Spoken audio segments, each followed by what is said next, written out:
La guerra en Ucrania, un nuevo fracaso de la humanidad. A lo largo de la historia, incontables generaciones de humanos han sido testigos de conflictos y guerras de todo tipo. Durante toda nuestra corta vida como especie, hemos demostrado una y otra vez que somos una especie inmadura, que resuelve sus conflictos con la violencia y por desgracia, muchos inocentes han perdido la vida por culpa del fracaso del ser humano como especie. A lo largo de los siglos, innumerables civilizaciones de humanos se han visto envueltas en todo tipo de conflictos derivados del poder y la ambición del ser humano.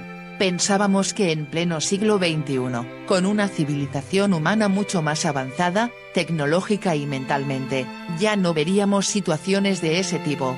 Pero por desgracia, la guerra de Ucrania vuelve a demostrarnos que seguimos sin ser una especie sobre la que tomar ejemplo, que seguimos cometiendo los mismos errores que cometieron nuestros ancestros y que hemos vuelto a fracasar como especie. El jueves 24 de febrero nos despertábamos con la noticia del inicio de la invasión rusa de Ucrania. Hacia las 6 de la mañana hora de Moscú, el presidente ruso Vladimir Putin anunció una operación militar especial en el este de Ucrania. Minutos más tarde, se registraron los primeros ataques con misiles en varios puntos del país, incluida la capital Kiev. Putin ha iniciado una guerra que, además de las consecuencias humanitarias, económicas, políticas y ambientales, tendrá un impacto nefasto sobre los esfuerzos de construcción de paz, no solo en Ucrania, sino en Europa y a escala mundial. Ante la complejidad de la situación, solo nos queda dar nuestra opinión. Pasado ya más de un mes desde el comienzo de la guerra, el militarismo por sí solo no se ha traducido nunca en una gestión positiva de los conflictos, al contrario.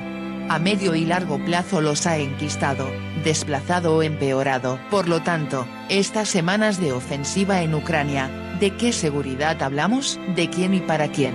Civiles están muriendo y quedando mutilados en lo que parecen ser ataques indiscriminados, en los que las fuerzas rusas utilizan armas explosivas con efectos de amplio alcance en zonas pobladas o cerca de ellas. Esto incluye misiles, proyectiles de artillería pesada y cohetes, así como ataques aéreos, además de informaciones creíbles de que Rusia ha utilizado bombas de racimo en varias zonas pobladas.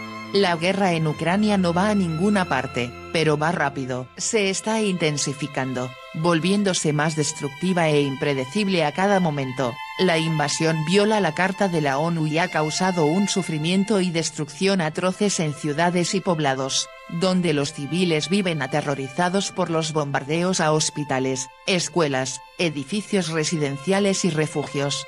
Como ejemplo de ese sufrimiento, desde hace más de 2 semanas, la ciudad de Mariupol está rodeada por el ejército ruso, que la bombardea y ataca sin descanso. ¿Para qué? Aunque Mariupol caiga, Ucrania no puede ser conquistada ciudad por ciudad, calle por calle, casa por casa. El único resultado de todo esto es más sufrimiento, más destrucción y más horror hasta donde alcanza la vista. 10 millones de personas han abandonado sus casas huyendo de la violencia y buscando seguridad.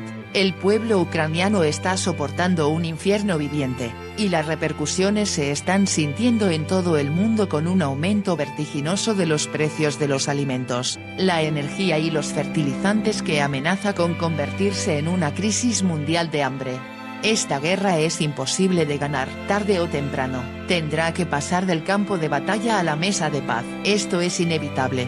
La pregunta que queda es, ¿cuántas vidas más se deben perder? ¿Cuántas bombas más deben caer o cuántos Mariupols más deben ser destruidos? Esta guerra no tendrá ganadores, solo perdedores. Vuelvo a preguntar, ¿cuántos ucranianos y rusos más deberán morir y cuántas personas más tendrán que pasar hambre antes de que paren los enfrentamientos? Continuar la guerra en Ucrania es moralmente inaceptable, políticamente indefendible y militarmente absurdo. Es hora de detener la lucha y darle una oportunidad a la paz. Es hora de poner fin a esta espantosa y absurda guerra. Es hora de que la especie humana madure, porque el ejemplo que estamos dando a las nuevas generaciones es que nada cambia, todo sigue igual, igual que hace siglos, resolviendo nuestros conflictos con la violencia.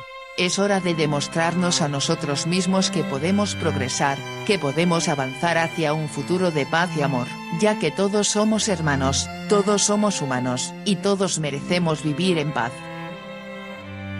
cuéntanos en los comentarios qué opinas al respecto. Espero les haya gustado este vídeo amigos. Si es así suscríbete, deja tu like y activa la campana para más vídeos de este tipo.